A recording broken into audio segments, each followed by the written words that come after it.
নমস্কার, স্বাগত। আমি 25শে বৈশাখ 1432 সাল শুক্রবার অর্থাৎ 9ই মে 2025 শুক্রবারের রাশিফল নিয়ে আপনাদের কাছে উপস্থিত হয়েছি।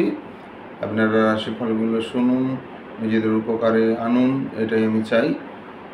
এখন রাশির প্রথম রাশি মেষ রাশি, তার ক্ষেত্রে বলবো শুক্রবারের দিনটি মেষ রাশির জন্য ভালো।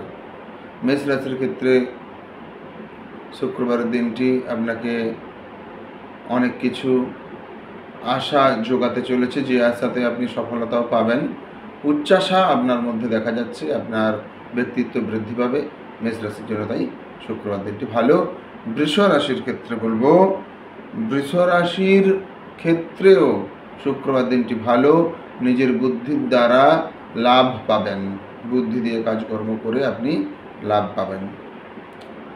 এরপর চলে আসবো মিথুন রাশি।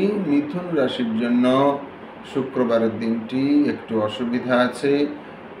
আইনি জটিলতার মধ্যে আপনাকে পড়তে হতে পারে। আইনি কোনো সমস্যা বা কোনো কিছু বিবাদ যেটা আইন পর্যন্ত যেতে পারে, সেই ধরনের কিছু সমস্যা আপনাদের মধ্যে আসতে পারে। তাই মিথুন রাশি আপনারা একটু সাবধান সতর্ক থাকবেন। কর্কট রাশির জাতক জাতিকারা দাঁতের পীড়ায় কষ্ট পাবেন শুক্রবার দিন। দাঁতের পীড়া যদি নাও হয় তাহলে কিন্তু কিছু হলেও সামান্যতম শারীরিক পীড়ার যোগ দেখা যাচ্ছে।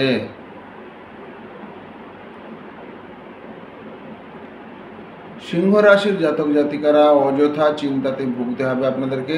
যে চিন্তার কোনো কারণে নেই, তবুও সেই চিন্তা আপনাদেরকে কষ্ট দেবে, তাই সচেতন থাকবেন। কন্যা রাশির জন্য শুক্রবারের দিনটি ভালো।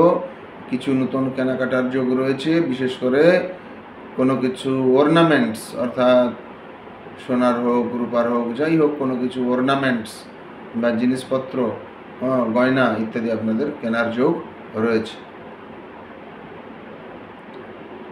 তুলা রাশির ক্ষেত্রে শুক্রবারের দিনটি কিন্তু ভালো নয়।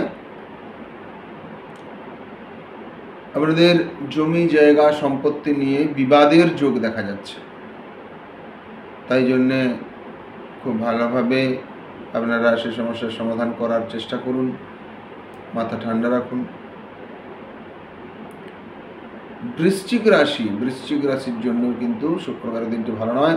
আপনি যে বিষয়ে পয়সা কড়ি খরচা করবেন সে বিষয়টা আপনার উপকারে আসবে না, বা পয়সা কড়িগুলো শুধু শুধু অনর্থ ব্যয় হতে থাকবে। যেটার উপকার বা লাভজনক কিছু জায়গায় যে খরচা করলেন, কিছু লাভজনক পাবো, এটা কিনলাম, কোনো লাভজনক কিছু কাজে আসবে, এরকমটা কিন্তু হবে না। ধনুরাশির জাতক জাতিকাদের ক্ষেত্রে রোগে ভুগতে হতে পারে, কোনো কিছু রোগ বা পীড়া আপনাদেরকে কষ্ট দিতে পারে। মকর রাশির জন্যও শুক্রবারের দিনটি ভালো নয়। হতাশাগ্রস্ত হতে হবে আপনাকে। আপনি যে আশা নিয়ে যে ইচ্ছা নিয়ে কাজকর্ম করেছিলেন, সেই ইচ্ছা বা আশা আপনাকে পূর্ণ করতে দেবে না শুক্রবারের দিন। কুম্ভ রাশির ক্ষেত্রেও কিন্তু দিনটি ভালো নয়। কুম্ভ রাশির জন্যও একই জিনিস, পয়সা করে যে খরচা হবে সেগুলো অযথা ব্যয় হবে, সেগুলো উপকারে আসবে না, সাবধান হবে। মীন রাশির ক্ষেত্রে মীন রাশির জাতক জাতিকাদের মধ্যে আত্মীয় স্বজন পরিবার বর্গের মধ্যে মতের অন্তর ঘটবে, মতের বিনিময় ঠিক হবে না, মতান্তর ঘটবে, সামান্য পরিমাণ বিবাদও আসতে পারে। সেটা মীন রাশির জাতক বা জাতিকাদের সঙ্গে তাদের ক্রেতা বিক্রেতারও হতে পারে, আত্মীয় স্বজনদেরও হতে পারে। তাই মীন রাশির জাতক বা জাতিকারা আপনারা সচেতন হবেন। আপনাদের কিন্তু মতান্তরের যোগ বা বিবাদের যোগ দেখা যাচ্ছে। সাবধান হন, সচেতন হন। আমার চ্যানেল দেখতে থাকুন, শেয়ার করুন, লাইক করুন, আর ইউটিউবের চ্যানেলটি সাবস্ক্রাইব করুন। সবাইকে আবার ধন্যবাদ।